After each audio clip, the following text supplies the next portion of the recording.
시편 여러분들에게 영성에 또 여러분의 현실에 처해져 있는 이 상황을 복음적인 이해로 또 하나님께서 주신 이해로 여러분들이 잘 처신을 한다면 하나님께서 여러분들에게 하시고자 하는 일들을 여러분들은 좀 빠르게 해결해 나갈 수 있을 것입니다. 감사한 것은 하나님께서 이런 시편 말씀을 통해서 여러분에게 지금 처해져 있는 현실의 상황이 무엇인지 진단할 수 있도록 허락해 주시고 또 누구나 넘어가야 될 이 하나님 앞에 예수님도 이렇게 말씀하셨죠. 그도 고난을 통해서 하나님의 뜻을 배워갔다라고 말씀하시는 것처럼 우리 성도들에게 필연적으로 있을 수밖에 없는 하나님 주시는 이 고난을 통해서 우리가 하나님을 알아가게 되죠. 오늘은 주제를 이렇게 한번 제목을 잡아봤습니다. 죄와 씨름하면서 하나님을 경외하게 되었습니다. 일단은 이 제목에 함께 공감을 하시면 좋겠어요. 여러분 죄와 싸운 적이 있을 것입니다. 그런데 결국은 죄와 싸우다 보면은 뭘 배우게 되냐면 예수님을 만나게 되죠.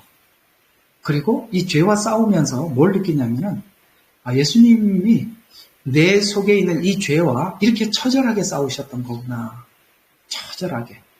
그야말로 처절하게 싸우셨죠. 그 십자가의 싸움은 보통 싸움이 아니죠. 사실 십자가의 싸움은 예수님은 자신과의 싸움이었습니다. 맞죠? 왜 그게 자신과의 싸움이냐면 빌라도도 힘이 없고 그렇죠? 로마 황제도 힘이 없습니다. 그 순간 12영이나 되는 천사를 통해 얼마든지 평정할 수 있고 마치 우리가 재림 때 예수님이 오셔서 온 세상을 평화롭게 통일시키듯이 그 당시에도 힘이 없어서 그렇게 당한 게 아니라는 걸 우리 알고 있죠. 철저하게 예수님은 자기 자신과의 싸우셨던 것입니다. 왜 자기 자신과의 그렇게 싸웠을까요? 바로 저와 여러분을 위한 일이라는 것을 알고 있지요. 주님 그렇게 싸우시고 승리하시면서 우리에게 분명히 이런 부탁을 하고 있는 것입니다. 내가 싸워서 이긴 방법으로 너희도 싸워서 이겨라. 이게 예수님께서 말없이 우리에게 남긴 메시지이기도 하지요. 그래서 우리가 죄와 싸우다 보면 예수님을 가까이 하게 되고 예수님이 나를 위해서 어떤 싸움을 싸우셨는지 알게 됩니다. 그러면서 우리가 자연스럽게 우리가 하나님을 우러러보게 되죠. 그야말로 성경이 말하는 경외감이 정말 극에 달하게 될 수밖에 없습니다. 그래서 하나님은 죄와 고난이라는 방식을 동원해서 예수님이 싸우셨던 전쟁이 어떤 전쟁인지를 우리에게 말해주고 있죠. 신앙을 갖고 있는 예수 그리스도를 믿는 우리 모두는 예수님을 믿는 입구는 서로가 달라요. 어떤 모습으로 하나님 앞에 왔던지 간에 그들이 뭘 얻기 위해서 왔는지 서로 다 다를 수 있습니다. 그 입구가 같을 수는 없어요. 왜냐하면 문화적인 배경이 다르고 그 다음에 자라온 환경이 다르고 성별이 다르고 나이가 다르고 아시겠죠? 모두가 다르기 때문에 입구는 달라도 바로 도착 지점은 같죠. 그 도착 지점에 가기 위해서는 모두가 오늘 이 시편에 있는 말씀들이 우리 가슴 속에 확확 와닿을 수밖에 없죠. 이 시편의 말씀들이 우리에게 와닿지 않는다는 것은 하나님께서 우리에게 뭔가를 안 하고 있다는 것입니다. 이 시편의 말이 무슨 말인지 하나도 모른다면 정말 곤란한 겁니다. 어쩌면 구원받지 못한 사람들이 시편의 말을 이해하지 못할 겁니다. 왜냐하면 칭의, 구원받은 사람들은 성화를 위해서 고난이라는 필연적인 과정을 지나가게 되어 있어요. 이거는 둘러갈 수 있는 곳이 아닙니다. 40년 광야 생활과 같이 필연적으로 지나갈 수밖에 없어요. 이 고난은 누구에게나 주어지는 것입니다. 그러면 이 고난이 우리가 이 시편에서 믿음의 선진들이 이 길을 갔고, 그렇죠? 사도들이 이 길을 갔어요. 또 우리가 이 길을 가는 것입니다. 모두가 과거에 있었던 선진들이나 사도들이나 우리들이 이 시편을 읽을 때 맞아요. 그렇습니다. 나에게도 이런 마음의 갈등이 있었습니다. 낙심이 있었고 하나님을 경외하는 마음이 있었고 그렇죠? 이런 모든 것들이 여기에 어떤 말도 나하고 아무 관련이 없는 것이 아니라 우리와 밀접한 관계를 가지고 있다는 것이죠. 그래서 입구는 달라도 목적이 같아요. 그래서 그 목적으로 가기 위해서 모두가 함께 가는 것이 뭐냐면 고난이라는 도구를 사용하시는 것입니다. 그래서 이 고난을 통해서 참 내 속에 있는 죄의 끈질긴 죄성을 발견하게 되죠. 정말 지독하게 이렇게 지독할 수가 없어요. 그렇죠. 우리는 남의 죄성을 보고 힐난하고 손가락질을 하는데 정말 우리 속에 있는 이 죄들을 바라보면은 참 질기구나. 참 끊어지지 않는구나. 이런 것을 발견하게 되죠. 그래서 발견하고 싸우고 돌이키고 이러는 과정 속에 하나님은 끝까지 그야말로 이 줄을 놓지 않고 붙잡고 가십니다. 붙잡고 있는 사람이 힘들까요? 도망가는 사람이 힘들까요? 아마 둘 다 힘들 겁니다. 그러나 도망가는 사람들은 책임 없으니까 도망을 가려고 하지만 하나님은 붙잡고 있는 하나님은 책임이 있기 때문에 놓을 수가 없는 겁니다. 그렇죠? 무책임한 도망가려고 하는 우리들과 우리를 향한 정말 간절한 사랑과 책임감을 가지고 있는 하나님의 놓지 않은 사이에 우리는 이 고난의 시간을 끊임없이 보내게 되죠. 결국 우리가 모두가 다른 입구를 통해서 들어왔다 할지라도 고난이라는 과정을 통해서 결국 하나님이 원하시는 도착 지점에 도달하게 될 것입니다. 신자의 삶에서 가장 함께 공감하는 이 공감대, 이 부분은 시가서입니다. 시가서에 우리가 공감하지 못하면 다른 길을 가고 있는 겁니다. 우리가 같은 길을 가고 있는 사람들이 함께 공감하는, 쉽게 말해서 넓은 길이 있고 좁은 길이 있는데 좁은 길을 가는 사람들마다 서로 간에 너 얼마 전에 이렇게 모퉁이 지나와 봤지, 너 골짜기도 지나와 봤지, 거기가 사망의 골짜기라는 거 너도 공감하지 라고 서로 간에 대화를 했을 때, 맞아, 그곳은 이런 골짜기였어. 거기에 우리가 큰 돌멩이가 있었어. 내가 그 암벽을 기어오르는데 얼마나 고생했는지 몰라. 라는 이야기들을 우리가 같은 길을 가기 때문에 그 대화가 통한다 이 말이에요. 그렇죠? 다른 길을 가는 사람들끼리 무슨 대화가 통하겠어요? 이 시편은 우리가 가장 많이 공감한 공감대입니다. 왜? 똑같은 길이니까 그렇습니다. 그래서 신자라면 누구나 같은 경험을 하기 때문에 이 시가서는 같은 공감대를 불러일으킬 수밖에 없죠. 고난을 통해서 들어온 것이 뭘까요? 오늘 여기 시편 40편에는 새 노래가 뭡니까? 이 고난을 통해서 하나님을 발견하고, 고난을 통해서 하나님을 발견한 자의 기쁨의 노래, 그건 세상에서 만들 수 없는, 그 길을 가본 사람만이 부를 수 있는 노래, 새 노래죠. 또 계시가 열리고, 그렇죠? 이 고난을 통해서 십자가의 계시가 열리더라는 거예요. 그 다음에 아까 오늘 주제처럼, 제목처럼 하나님을 경외하는 그 자리에 누구나 다 거기 서게 되죠. 저는 오늘 이 대부분의 그 시편의 대부분 주인공은 여러분 아시다시피 다윗입니다. 하나님께서는 믿음이 무엇이냐라는 것을 우리에게 설명해 주기 위해서 아브라함을 세워두었어요. 또 성화가 뭔지를 설명하기 위해서는 야곱을 세웠습니다. 하나님은 그 한 인물마다 인물 속에 하나님께서 우리에게 전하고자 하는 뚜렷한 메시지가 있어요. 그래서 우리가 어떻게 믿음을 갖고, 믿음의 출발은 어떤 겁니까? 믿음이 자라는 과정 속에 어떤 일이 일어나는 겁니까? 믿음의 정상은 어디입니까? 아브라함이 다 대답을 해주는 것입니다. 그러면 성화의 출발은 무엇이고 성화의 완성은 어디까지입니까? 야곱을 통해서 말해주는 겁니다. 그런데 그 아브라함과 이삭과 야곱의 후손이었던 하나님께서는 아브라함과 다윗과 예수 그리스도의 세계라라고 마태복음 1장 1절에서 그렇게 큰 소리로 개방하시죠. 우리에게 공포하는 것입니다. 거기에 아브라함이 들어가 있고 다윗이 들어가 있다는 사실입니다. 다윗은 이 세 사람의 합작품이거든요. 아브라함과 이삭과 야곱의 합작품이에요. 그래서 하나님이 이 다윗을 기뻐하셨고 하나님은 다윗을 모델로 우리에게 제시하십니다. 우리는 다윗이 그 모든 역경과 상황 속에서 어떻게 하나님 앞에 이런 믿음의 정상에 설 수 있을까? 한번 생각해 보세요. 우리는 이 부분을 한번 간과해서는 안 됩니다. 여러분, 나단이 볼 때, 물론 선지자는 하나님 말씀 전하는 게 선지자 맞죠.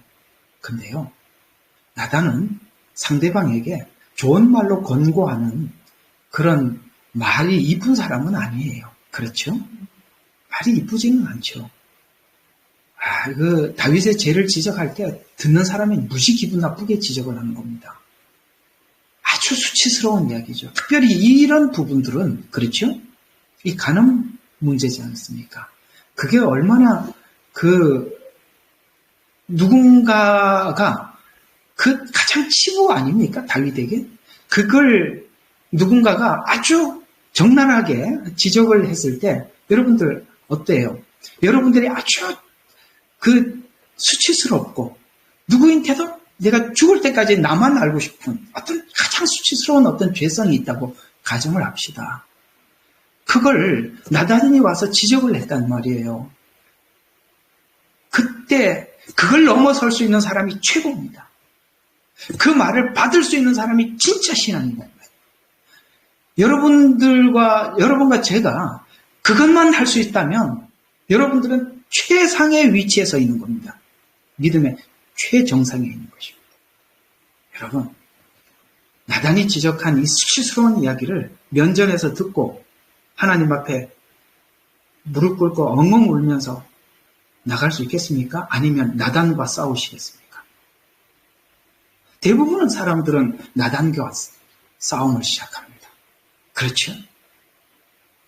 네가 뭔데? 아니면은 다윗은 왕입니다. 무엇이든지 할 수 있지 않습니까? 그렇죠? 그 입을 막아라. 이렇게 할 수도 있는 것입니다. 그러나 그는 하나님 앞에 무릎을 꿇고 회개하기 시작합니다. 가장 치부를 드러내기 수치스러운 그 지적을 받았을 때 여러분들이 그걸 어떻게 반응하느냐가 여러분의 신앙의 정확한 수준입니다. 평상시에 아무리 잘해도 아무 소용이 없습니다. 그게 수준이에요. 아시겠어요? 교회를 10개를 짓고 20개를 짓고 다 소용없어요. 이 지점이에요. 바로 이 지점. 그래서 다윗을 하나님이 세워두신 것입니다. 수치스러움. 또 하나 다윗에게 우리가 볼 수 있는 위대한 아름다운 모습이 하나 있어요. 그게 어디냐면 사무엘하 6장으로 가보면 법궤가 들어올 때 했던 다윗의 행동들입니다. 여러분, 내 재산이 불어나고 내 것이 들어올 때 이렇게 기뻐할 수는 있어요. 그러나 다윗은 이 법궤가 들어올 때 얼마나 기뻤던지 아마도 내 생각엔 점프를 자기가 할 수 있는 데까지 뛰어 올랐던 것 같아요. 얼마나 높이 뛰어 올랐는지 이 원피스인 옷이 그냥 하체가 막 보였다 안 보였다 하는 거예요. 그걸 미갈이 창문으로 보고 있다가 진짜 이게 뭐 하는 짓이냐고 그렇게 했습니다. 그때 다윗이 한 말이 뭐예요? 참 위대한 고백을 합니다. 여러분, 이 정도 수준이 되면 정말 말할 게 없어요. 이게 사무엘하 6장 쭉 보면 이렇게 이야기를 합니다. 미갈이 21절 보면은 다윗이 미갈에게 말하기를 그것은 주 앞에서였으니 주 앞에서 그렇게 했다는 거예요. 그분이 내 아비와 내 아비의 온 집 앞에서 나를 택하시어 주의 백성 이스라엘을 다스리도록 나를 지명하였습니다. 그러므로 내가 주 앞에서 뛰놀리라. 나는 그 하나님을 기뻐했다는 거예요. 그러면서 또 내가 이보다 더 천하여져서 높이지 않고 이렇게 천해져서 자신이 보기에도 낮아져도 내가 말한 계집종들에게는 높임을 받으리라. 이게 무슨 말이에요? 여러분, 하나님의 하시고자 하는 일들이 되었을 때 하나님이 원하는 일들을 하나님 앞에 올려드리고 하나님이 기뻐하는 일을 했을 때 여러분들도 이렇게 기쁘십니까?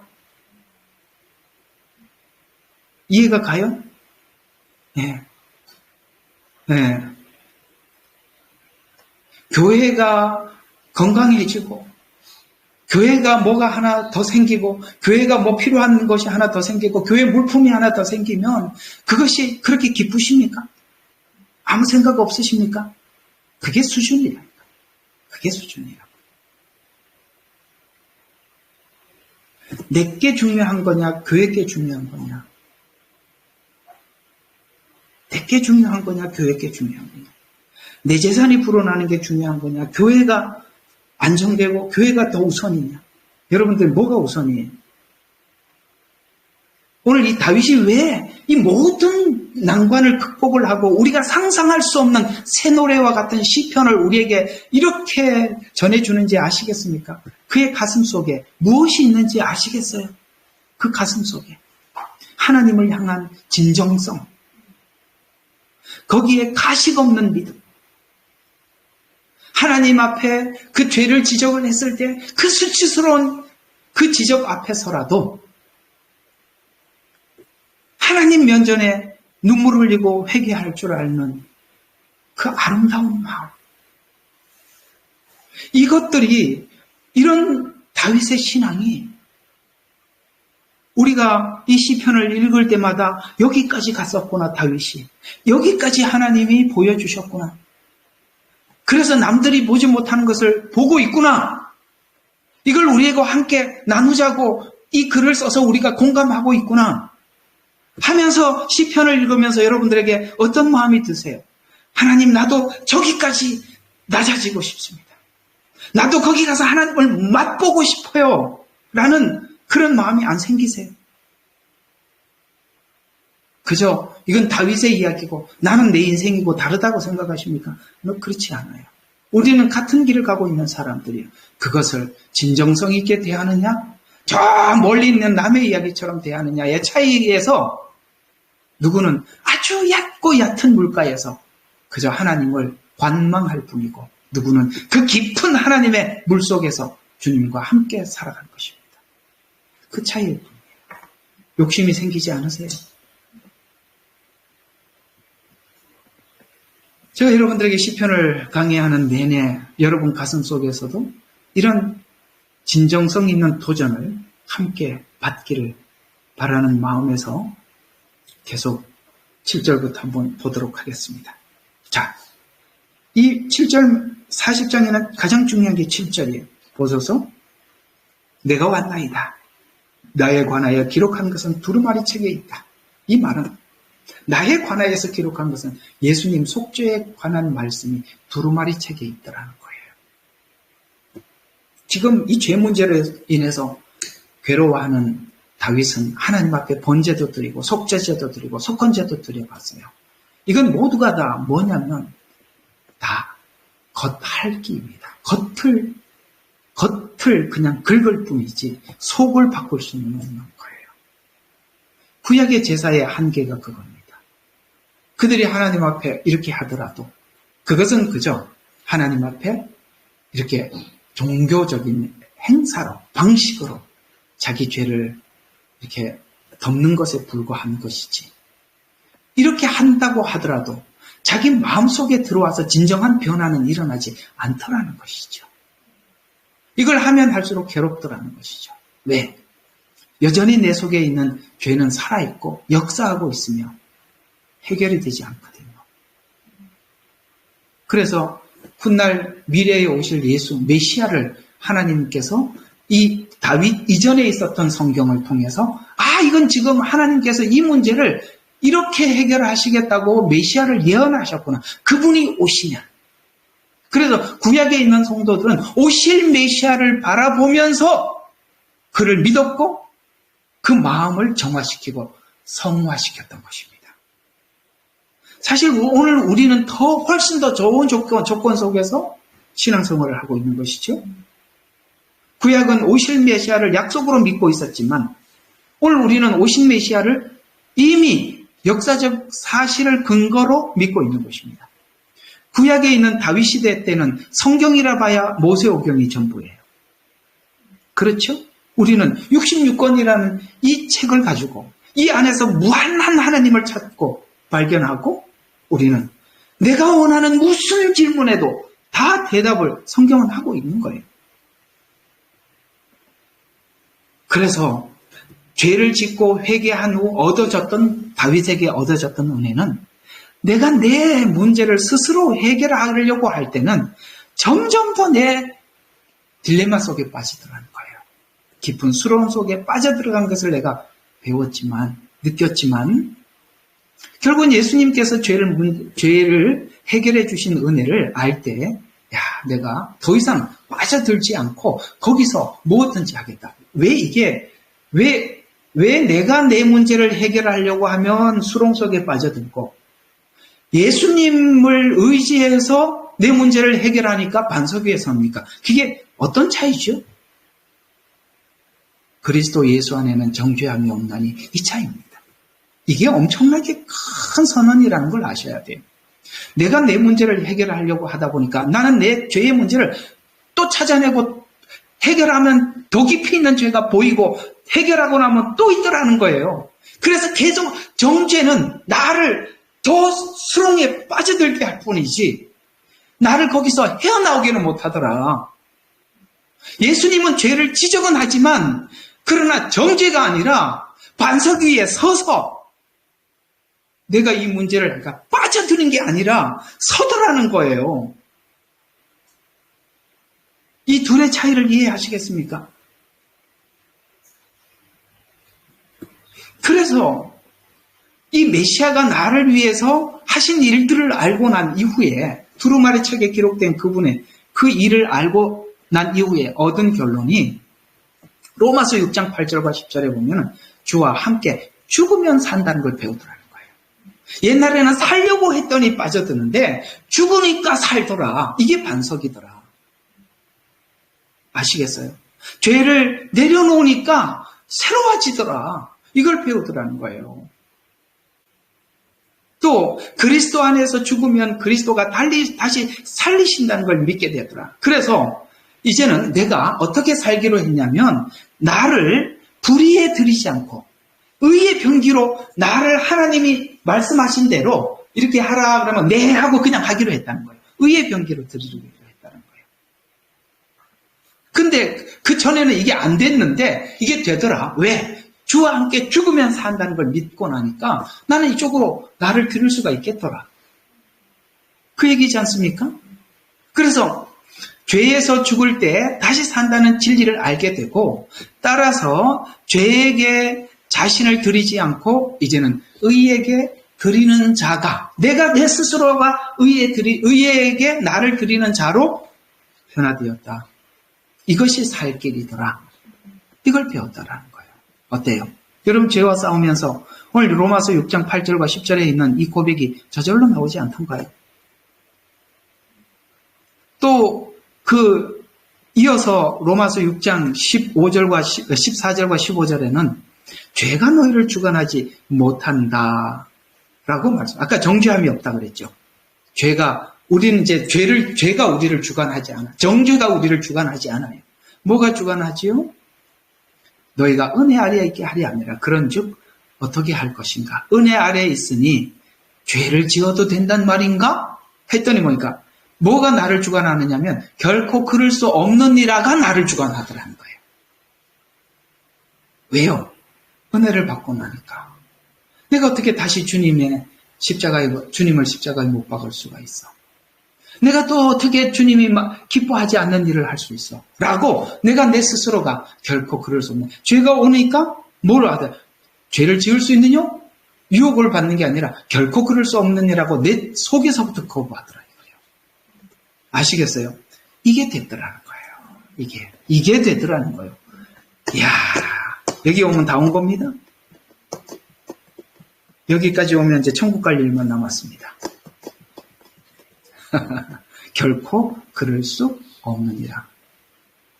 정죄는 정죄해서 못하게 하지만 은혜는 내 속에서부터 죄를 거부하게 만들더라. 그래서 이 8절에 보면 죄의 법이 어디 있었어요? 마음속에 있나이다. 예레미야의 가장 중요한 예언이 뭐죠?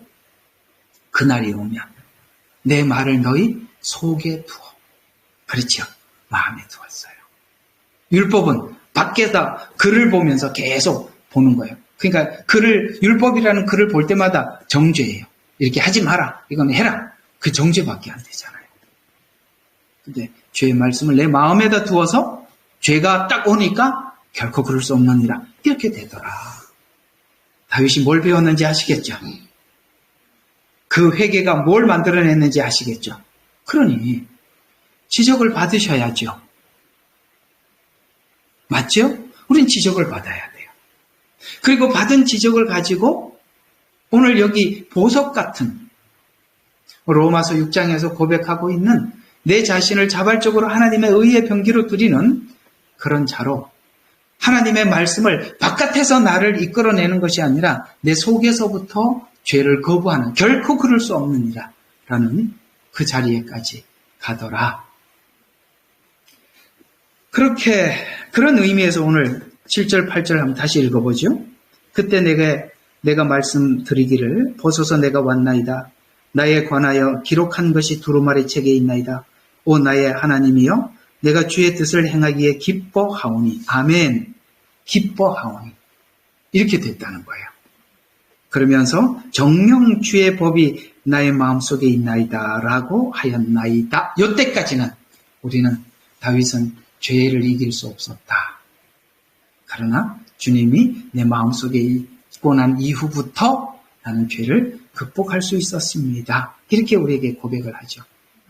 그 과거에 있었던 믿음의 선조였던 다윗이 고백하는 신앙이나 오늘 저와 여러분이 현대를 살아가고 있는 이 시점에서 고백하고 있는 신앙의 마음이 같아요? 달라요?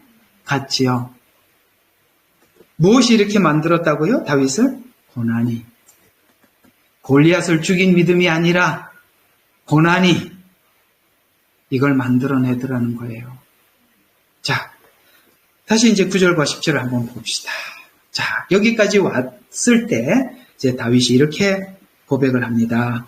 9절부터 내가 큰 회중 가운데 의를 전파하였나이다. 보소서 내가 내 입술을 억제하지 아니하였나니 오 주여 주께서 하시나이다. 내가 의를 내 마음속에 숨기지 아니하고 주의 신실하심과 주의 구원을 선언하였나이다. 주의 자애, 요건 자비입니다. 똑같은 이야기예요. 그 다음에 주의 진리를 내가 그 큰 회중 가운데 숨기지 아니하였는데 지금 어떤 이야기를 하고 있습니까? 전파합니다. 숨길 수 없었습니다. 그렇게 이야기하죠. 여러분 이런 게 뭐냐면 아까 이제 그 율법이 나를 주관했을 때 그때도 내가 죄 문제를 해결하려고 몸부림을 쳤는데 하면 할수록 수렁에 빠져드는 나를 경험을 했어요. 하나님이 1차적으로 먼저 그걸 경험하게 하고 2차적으로 바로 예수 그리스도 반석 위에 세워서 우리를 죄 문제를 해결하게 했어요. 이 두 가지가 먼저 수렁에 빠지는 경험을 하고 반석 위에 세우는 경험을 하게 했다는 거예요. 그러면 지금 현재 죄에 허덕이고 있는 많은 사람들이 나는 지금 거기서 빠져나와서 반석 위에서 하나님을 노래 부르고 있는데 찬양하고 있는데 대부분의 사람들은 어디에서 죄 문제를 해결하고 있는 중이죠? 수렁에서. 수렁에서 죄의 문제를 해결하여서 발부둥 치는 사람들에게 내가 그 경험이 있으니까 그들에게 입을 다물 수가 없죠.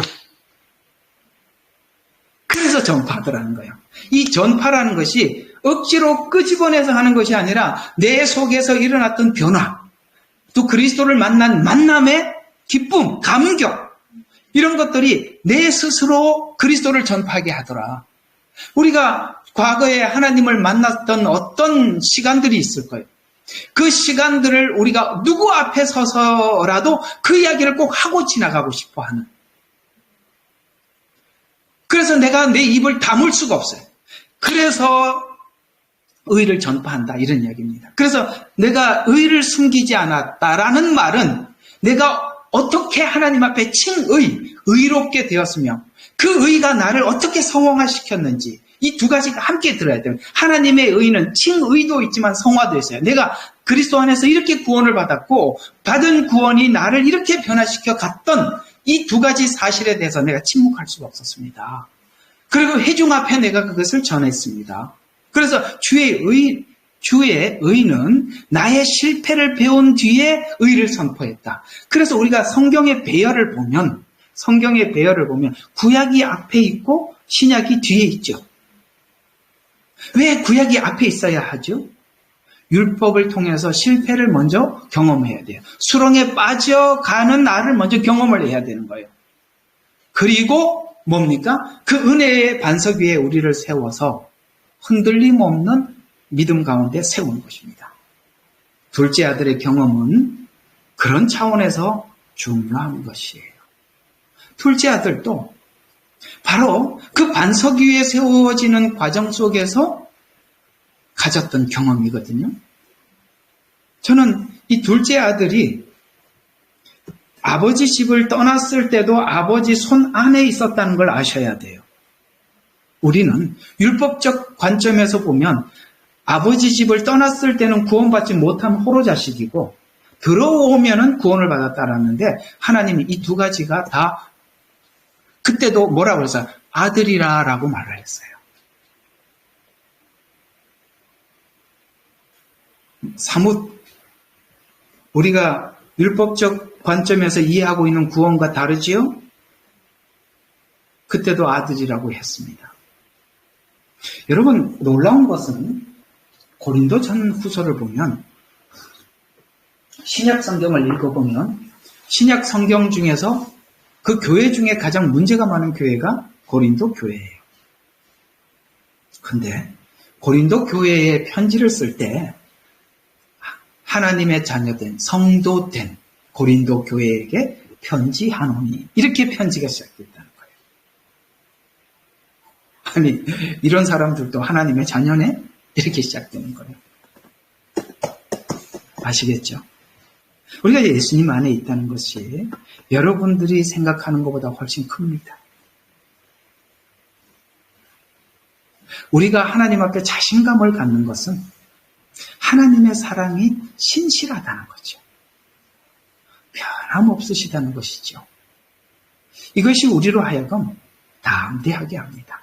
그래서 히브리서에 보면 절망한 히브리 교인들의 앞에 너희가 은혜의 보좌 앞에 담대히 나가라. 이렇게 말씀하고 있는 것입니다. 우리는 담대히 나갈 겁니다.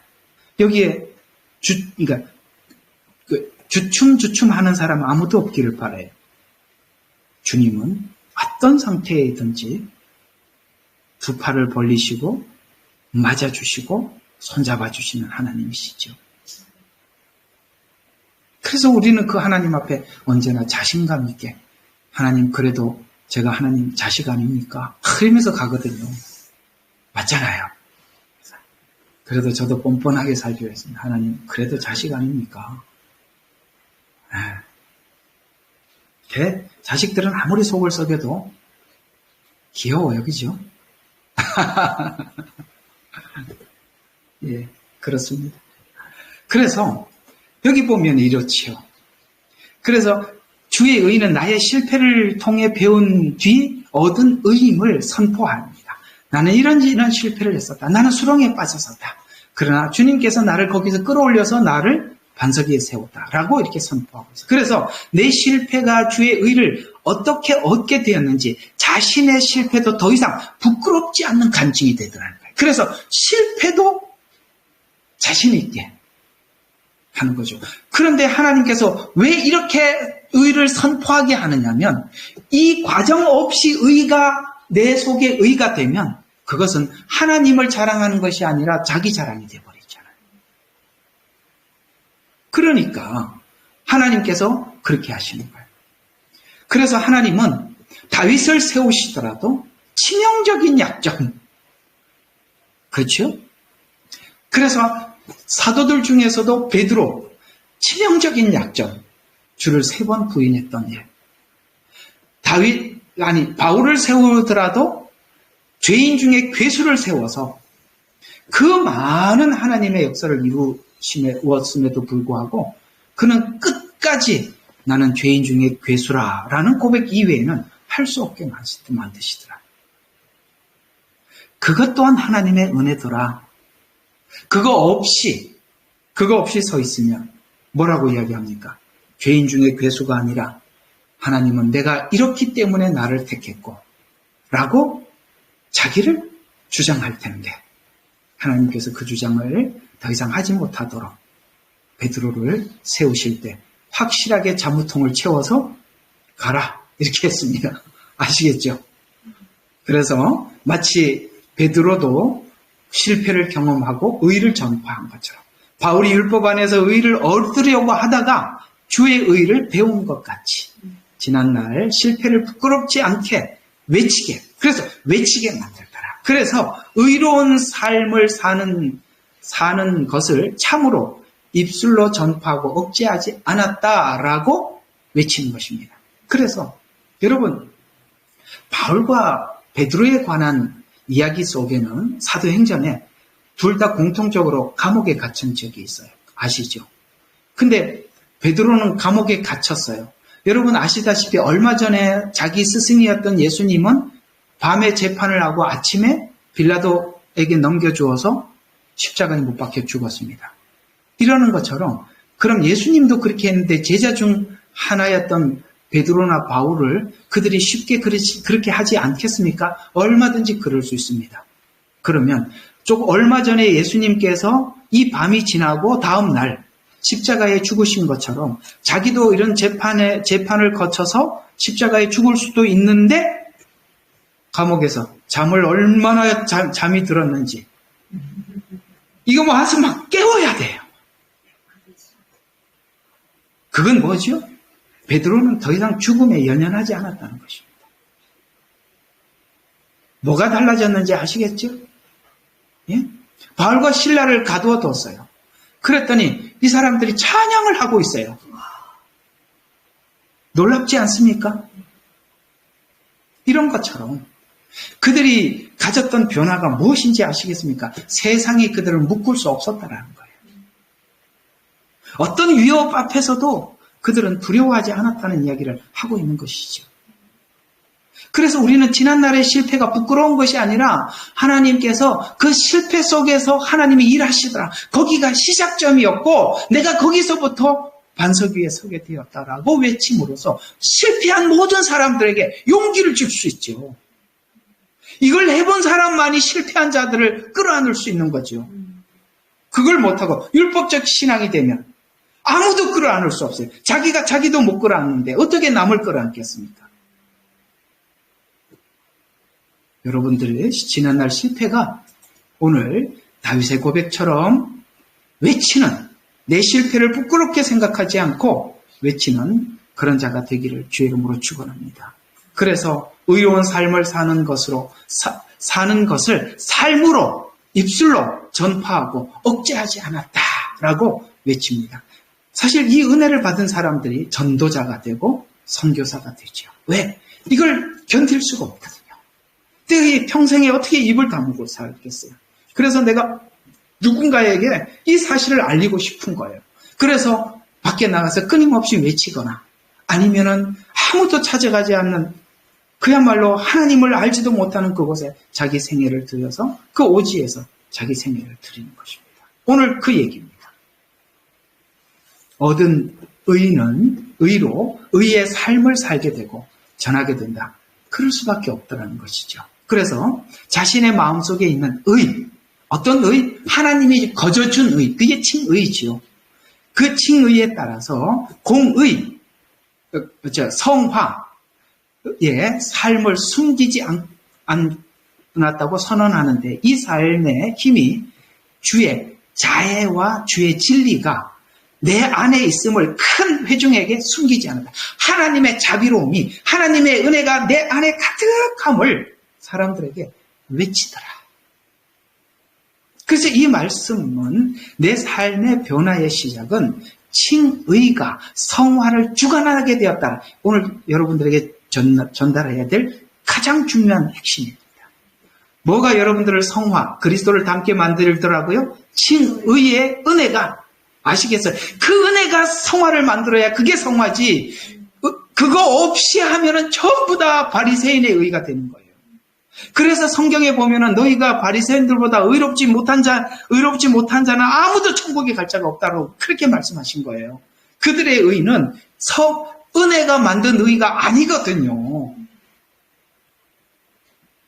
그래서 내 안에 일어나는 성화는 자발적이었습니다. 아까 그랬죠. 죄 앞에서 그럴 수 없는 이라 죄를 스스로 거부했던 것처럼 자발적이었으며 내가 외치는 자랑은 성화는 칭의가 기본이 되어야 성화를 완성할 수 있다라고 자기 스스로 성화를 완성하려고 하는 사람들에게 크게 외치게 되더라. 그렇게 하지 마라. 그거는 수렁에 더 빠질 뿐이다. 이렇게 외치게 되더라. 그래서 구원하신 목적을 알게 되었다. 자, 그래서 오늘 이 이야기가 무슨 이야기냐? 성경에 잘 나와 있는 너무 많은 곳에 나와 있는데 그 중에 로마서 8장 30절에 보면 우리는 주님을 구하고 찾으면서 발견한 게 뭐예요? 또한 미리 정하신 그들을 부르셨고 내가 믿은 게 아니라 주님이 나를 불렀구나라는 쪽으로 바뀌지요. 우리는 처음에는 내가 믿어서 된 줄 알았는데 그걸 역으로 추적을 해보니까 하나님이 나를 부르셔서 여기 온 거야. 공감하면 아멘. 맞아요. 우리는 주님이 불렀기 때문에 온 거예요. 그래서 부르시고 또 부르신 우리들을 의롭다 해주시고 의롭다 한 우리들을 이제는 어떤 작업을 하고 있어요? 영화는 어디죠? 천년왕국과 영원히 주님과 함께 살 그때를 영화의 단계라고 하는데 그 날을 준비하더라 지금. 그러니까 우리는 지금 당장을 생각하고 있고 주님은 함께 살 그날을 생각하고 우리 가운데 역사하고 있는 거죠. 그러니까 우리가 하나님께서 그 지점, 영화의 시점, 주님과 함께 영원히 살 그날을 위해서 준비한다는 사실을 우리가 놓쳐버리면 지금 현실 속에 하나님께서 주시는 모든 게 불만이죠. 왜? 고난이니까. 나 예수 잘 믿는데 왜 고난만 주세요? 이 얘기밖에 못한다면 주님이 바라보는 시선과 내가 보고 있는 시선이 너무 달라서 그러는 거예요. 그죠? 애들은 당장 사탕 달라는 거야, 사탕. 응? 이빨 썩는 줄도 모르고. 그죠? 근데 엄마는 뻔히 아니까 사탕을 줄 수가 없는 거예요. 애들은 게임하자는 거예요. 엄마는 공부하라는 거예요. 왜 그런 차이가 나는 거죠? 엄마는 미래를 생각하고 있고 애는 당장을 생각하는 겁니다. 이 차이인 것입니다. 주님은 영화를 생각하고 있고 우리는 현실을 생각하는 겁니다.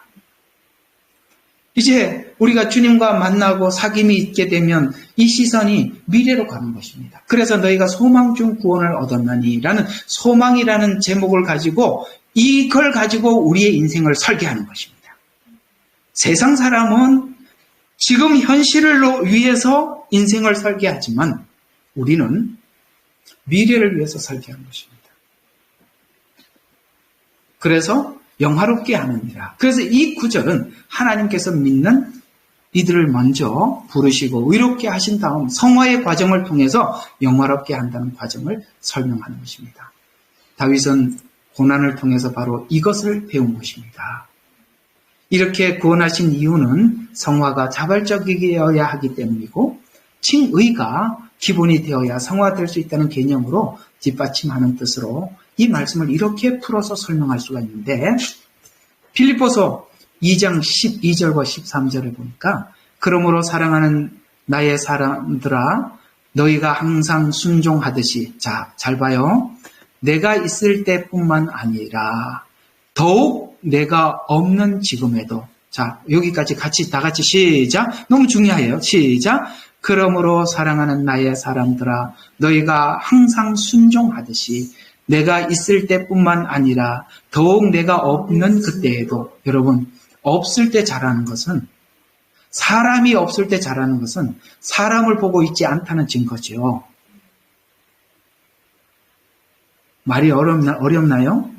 예. 누가 보는데 잘하는 것은 그 사람을 위해서 하는 거고 그 사람이 있든 없든 잘하는 것은 대상이 다른 거죠. 지금 그 얘기죠. 나 있을 때뿐만 아니라 더욱 내가 없는 지금에도 더욱 이 더욱이 더 붙어 있다는 거예요. 그래서 사람이 볼 때나 보지 않을 때나 너희 구원을 두렵고 떨림으로 이루라. 요 말이 굉장히 오해가 많이 되어 있어요.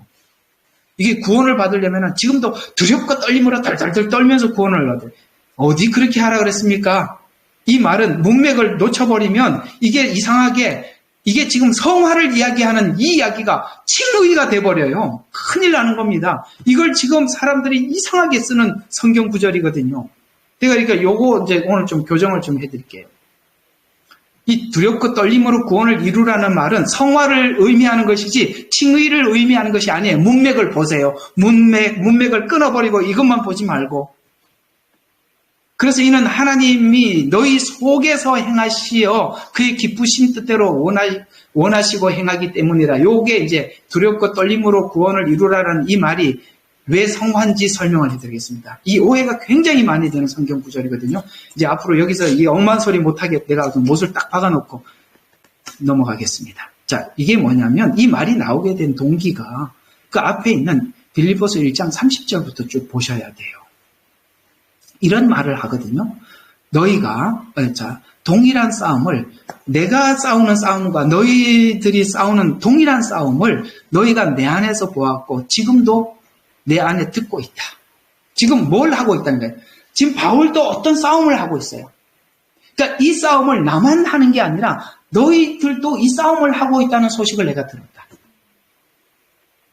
이 싸움은 무슨 싸움일까요? 그 싸움이 뭔지 이렇게 나오고 있어요. 어떤 싸움이냐면 보든지 안 보든지 사람이 보든지 안 보든지 하나님 앞에 하는 싸움을 싸우고 있다는 거예요. 어때요? 여러분 이 싸움 하고 있지요? 예, 우리는 사람들 볼 때는 그래도 그냥 내가 데미지가 생기면 안 되잖아. 그죠? 또 사람이 없으면 또 자유롭고 사람이 있으면 긴장이 되고 이 싸움을 바울도 하고 있었다. 사람의 시선에. 근데 너희도 지금 그 싸움을 하고 있다는 얘기를 내가 들었다. 이 이야기로부터 이제 내려온 거예요. 그러면서 빌립보서 1장 27절에 보니까 내가 가서 보든지 멀리서 떨어져 있든지 아까 그 똑같은 이야기죠. 내가 가서 보든지 아니면 저 멀리 떨어져 있든지 이게 똑같은 이야기예요. 사람이 보든지 안 보든지 너희가 한 영 안에 하나님의 영 안에서 굳게 서서 한 마음으로 복음의 믿음을 위해 함께 싸우고 있다는 소식을 듣고서 합니다. 아시겠어요? 그러니까 한 영 하나님만 알게 하나님 안에서만 이 싸움 그렇게 해라. 그러니까 빌립보서는 잘 보셔야 돼요. 빌립보서는 바울이 말년에 쓴 옥중서신이에요. 빌립보서를 쓰고 얼마 후에 바울은 순교를 당합니다. 그야말로 바울이 자기의 신앙을 지금까지 최상의 위치 속에서 갇혀있는 상태에서 내게 능력 주시는 자 안에 내가 모든 것을 할 수 있다는 위대한 신앙 고백을 하게 만든 것이 빌립보서예요. 이건 무슨 이야기냐? 내가 그리스도 예수 안에서 모든 것을 할 수 있다는 얘기는 내가 외부의 어떤 영향력에 나는 조금도 굴하지 않는다. 나는 내가 주님 안에 있으면 내가 감옥에 있으나 자유의 몸이 되나? 아시겠어요? 갇혀있나 자유의 몸이 되나? 나는 그리스도 안에서는 나는 자유자다. 사람들이 내 몸을 묶을 수는 있지만 내 영혼은 묶을 수 없다. 그리스도 예수 안에서 모든 것을 할 수 있다. 이 고백이거든요. 그러니까 결국은 우리가 어디로 하나님 어떤 부분을 훈련시키느냐 하면은 네가 사람이 보든지 안 보든지 나와의 깊은 관계 속에서 아시겠어요? 언제나 하나님과의 관계 속에서 내가 내 삶을 하나님이 기쁘시게 하고 하나님이 기뻐하지 않는 일에 대해서는 내 마음으로 거부하고 하나님이 기뻐하는 일에 대해서는 내가 최선을 다하는 그것이 사람들에게 보여지든지 안 보여지든지 아니면 칭찬이든지 아니든지 아시겠습니까? 사람이 나를 주관하지 않는 이 싸움이 바울이 지금까지 싸워왔던 것이고 지금 너희들에게도 그것이 있고 어때요? 여러분에게도 그것이 있지요. 그러잖아요. 제가 시편은 모두가 공감하는 이야기들이라고. 아유, 전 그건 무슨 얘기인지 잘 모르겠는데 저 뭐 하여튼 사람들 볼 때만 잘하면 되는 거 아닌가요? 그러면 곤란하죠. 그래서 멀리서 보든지 어떤지 너희가 한 영 안에서 굳게 서서 한 마음으로 복음의 믿음 위에 함께 싸우고 있다는 소식을 듣고자 합니다. 그래서 이 싸움의 현장이 바로 여기인데, 자, 어디냐? 자, 이거 빌립보서로 가봐야 돼요. 이게 중요한 이야기거든요. 이 싸움이 딱 일어나는 그 장소가 딱 확 와닿는 이게 현장이 어디냐? 현장이 어디냐? 요 상태에 있을 때 하나님의 여러분을 딱 달아보는 거거든요. 자, 한번 봅시다. 빌립보서 2장 1절과 4절입니다. 그러므로 그리스도 안에 있는 어떤 격려나 좋은 일이죠? 격려하는 사랑의 위로나 성령의 교제나 인정이나 자비가 있다면 같은 생각이 되어 같은 사랑을 가지고 하나가 되고 한 생각이 되어 너희는 나의 기쁨을 이루라. 자, 여러분, 잘할 때가 위험하다는 거 아세요? 뭐 느닷없는 이야기인가 싶지만 칭찬받을 때가 위기라는 것을 이야기하고 있는 것입니다. 이게 보면 격려해주고 싶은 사람이 있어요. 위로해주고 싶을 때가 있어요. 인정해주고 싶을 때가 있는데 그 말을 하기가 너무 힘들어요. 왜? 그러면 사람이 싹 달라지거든요.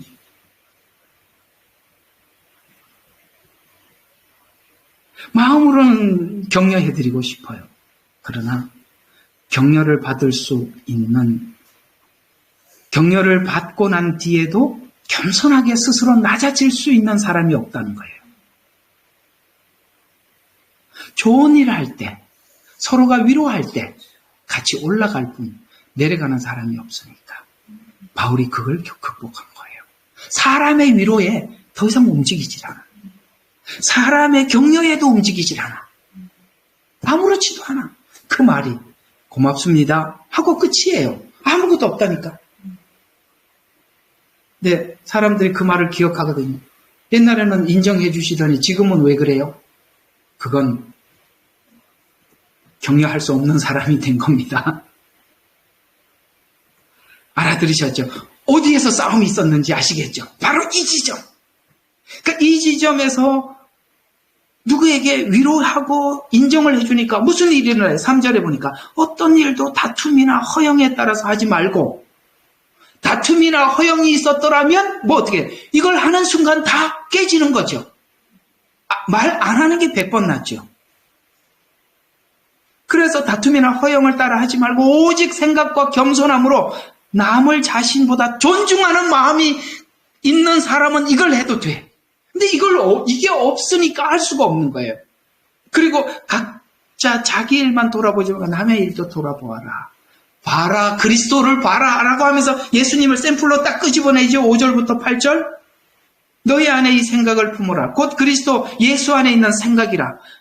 그는 하나님의 형체로 계심으로 하나님과 동등됨을 그 높은 하나님이 스스로 낮아졌잖냐. 낮아지라는 거예요.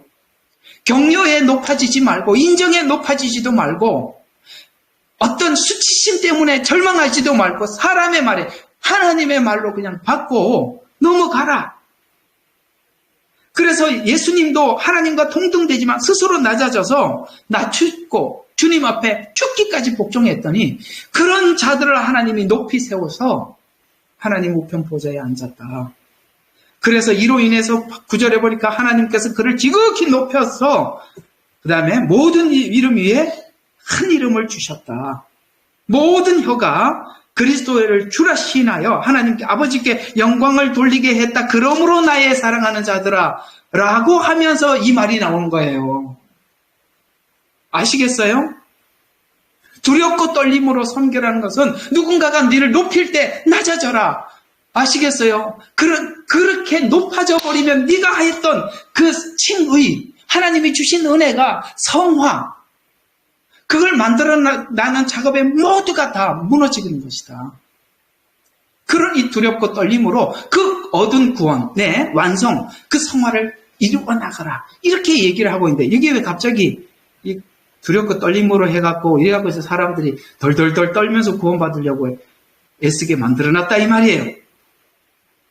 성경은 절대 여러분들이 이렇게 성경을 풀면 안 돼요. 이단들이 하는 방식은 자기들이 원하는 성경 구절을 뽑아서 쓰는 거예요. 콩나물 뽑듯이 여기 뽑고 저기 뽑아갖고 쓰는 거예요. 성경은 반드시 문맥에 따라서 해석이 되는 겁니다. 자, 여기까지 여러분 알아들으시리라고 생각을 하고요. 그래서 예수님이 싸웠던 싸움도 그 싸움이었다는 거예요. 그걸 스스로 내려놓는 거, 하나님과 동등한 것을 내려놓는 거. 하나님이시지만 그도 하나님이시지만 하나님께 죽기까지 순종하는 것. 이 싸움이 바울에게도 있었고 예수님도 했던 싸움이고 지금 빌립보 교인들도 하고 있는 싸움이다. 그래서 두렵고 떨림으로 우리의 구원을 이루어가라. 그 복음이 허영심과 자기 과시용인가 하나님의 은혜인가 라는 이 싸움이, 지금 이 싸움을 고린도 교인들은 하고 있었다라고 말씀을 하고 있습니다. 오늘은 여기까지 여러분들과 함께 말씀을 나누어 드렸는데요. 여러분, 하나님께서 죄를 비춰주시고 또 죄로 인한 나의 그 흉악한 우리의 모습들, 누가 좀 높여주면 그저 그냥 다 할 것 같이 그냥 다 하는, 또 누군가가 나에게 좀 상처를 가지고 아픔이 되는 이야기를 하고 나면 두 번 다시 사람 때문에 돌아서는 이 싸움은 우리가 넘어가야 될 싸움입니다. 아시겠죠? 그러면 항상 제자리에서 맴도는 거예요. 이걸 지금 다윗이 넘어가서 내가 이걸 넘어보니까 이렇더라고, 사람들에게, 그 맴도는 사람들에서 내가 이 입술을 숨길 수가, 닫을 수가 없는 거예요. 말할 수밖에 없었어요. 그걸 경험하고 나면 얼마나 신나는지 아세요? 그걸 경험하고 나면 얼마나 신나는지 아세요? 얼마나 자유로운지 아세요? 그런데 이 말씀이 여러분들에게 은혜가 되셔서 여러분들을 얽어매고 있는 수많은 매임으로부터 자유를 얻고 하나님 앞에 반석 위에 서서, 맞습니다. 저 죄인 맞습니다. 저 형편없습니다. 하나님 도와주세요. 저는 주님이 나를 위해서 뭘 한지 압니다. 라고 하나님 앞에 나갈 수 있는 사랑하는 성도님들이 되시기를 주의 이름으로 축원합니다. 그러고 보니까 이거 공유도 안 하고 여러분들 지금까지 했었네, 그죠? 그런 날도 있습니다. 참 어떻게 하다 보니까 여러분들에게 공유도 못하고 했네요. 꺼주세요. 됐습니다. 자, 우리 같이 들은 말씀 기억하시면서 우리 한번 기도하도록. 우리는 역사상 가장 중요한 시점을 지나고 있습니다. 하나님께서는 하나님의 일을 하시기 전에 사람을 준비시키셨음을 우리가 알고 있습니다. 하나님 말씀은 마지막 때에 대추수, 대부흥의 때가 있다고 분명히 예언하고 있습니다. 아멘. 하나님의 말씀이 그대로 성취될 것을 믿습니다. 예레미야 눈물은 잠자는 교회와 영혼을 깨우기 위해 노력하고 있습니다. 이 가슴 뛰는 일에 함께 하길 원하시는 분은 카카오 채널로 연락 주시기 바랍니다. 당신은 위대한 하나님의 사람입니다.